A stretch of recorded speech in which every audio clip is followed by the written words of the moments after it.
everyone. Andy and I are doing a little series on investing in real estate. Last time we talked in general about how and why real estate investment might be an option for you, and you can see those videos on our YouTube channel. Today we're going to talk about a program that we frequently are asked about but hardly ever actually do. It's called a 1031 tax exchange. The purpose of a 1031 tax exchange is to put off paying taxes on profits that are made from buying and selling investment property, which are called capital gain taxes.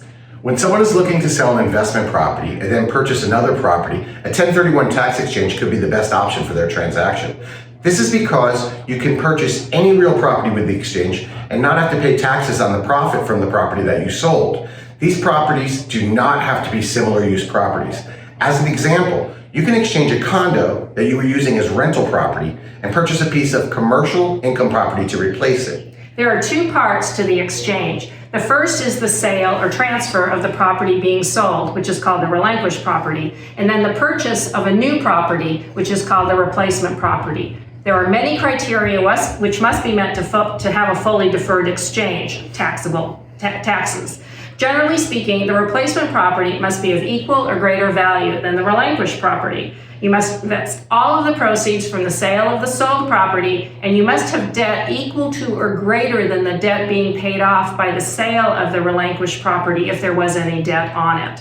There are also some important deadlines that must be kept in order to perform a legal 1031. Replacement properties must be identified within 45 days of the sale of the relinquished property. Also, the exchange must be completed by 180 days of the sale of the relinquished property. Calendar.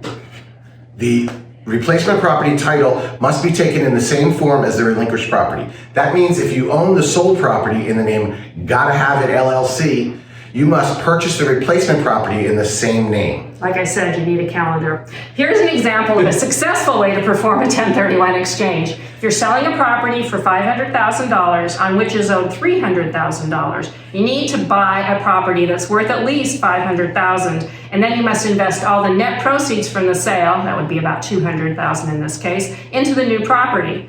The balance of the $300,000 in debt can be replaced either by new debt, a new mortgage, or by investing additional money into the property. There are several closing cost fees that you are allowed to pay using your 1031 exchange that are legal and won't result in the transaction being a taxable event. For example, you could pay brokerage commissions, title insurance, and escrow fees out of the exchange without any tax consequences. Andy and I both have had experience in assisting clients with this type of transaction. We keep a good calendar and can be put in touch with your experts that will make sure that your transaction is not taxable at the time of the sale. Give us a call to learn more about this great little-known investor benefit because we are your Las Vegas Home Specialist team.